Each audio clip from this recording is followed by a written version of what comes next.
YouTube automation کیا ہے؟ کیا آپ نے کبھی سوچا ہے کہ کچھ YouTube چینلز کس طرح بغیر زیادہ محنت کیے بخوبی چل رہے ہیں؟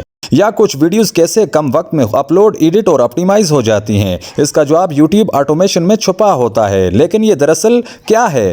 YouTube آٹومیشن کا مطلب ہے سافٹ ویئر ٹولز، اسکرپٹس یا بوٹس کا استعمال جو پلیٹ فارم پر مختلف کاموں کو خودکار طریقے سے انجام دیتے ہیں۔ یہ کام ویڈیو اپلوڈ کرنے، مواد کی شیڈولنگ کرنے، عنوانات، وضاحتیں اور خطہ کے تبصروں کو منظم کرنے تک ہو سکتے ہیں۔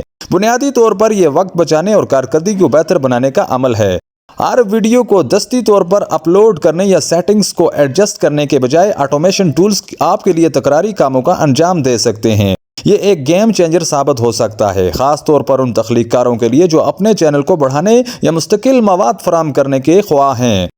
YouTube آٹومیشن میں مدد دینے کے لیے کئی ٹولز دستیاب ہیں۔ کچھ ٹولز جیسے ٹیوب بڈی یا ہوٹ سوٹ آپ کی ویڈیوز کی SEO کو بہتر بنانے، پوسٹ کو شیڈول کرنے اور پرفارمنس کا تجزیہ کرنے میں مدد کرتے ہیں، جبکہ دوسرے ٹولز جیسے زیپیئر آپ کے YouTube اکاؤنٹ کو دیگر پلیٹ فارم سے جوڑ کر کراس پوسٹنگ اور انگیجمنٹ کا خودکار بنا سکتے ہیں۔ چینل کے انتظام کے اہم پہلوؤں کو خودکار بنا کر آپ اصل میں وہ چیزیں کر پائیں گے جو واقعی اہم ہیں، یعنی عمدہ مواد تخلیق کرنا۔ اس کے علاوہ یہ آپ کو اپنے ناظرین تک مستقل پہنچنے کی اجازت دیتا ہے، چاہے آپ فعال طور پر پوسٹ نہ کر رہے ہوں۔ تاہم یہ بات یاد رکھنا ضروری ہے کہ YouTube آٹومیشن صرف سہولت کے بارے میں نہیں ہے، یہ اسٹریٹجک استعمال کا بھی معاملہ ہے۔ اگر آپ آٹومیشن پر زیادہ انحصار کرتے ہیں، خاص طور پر تبصروں اور لائکس کے لیے، تو یہ ناظرین کے لیے ایک خودکار یا بہرو تجربہ بن سکتا ہے۔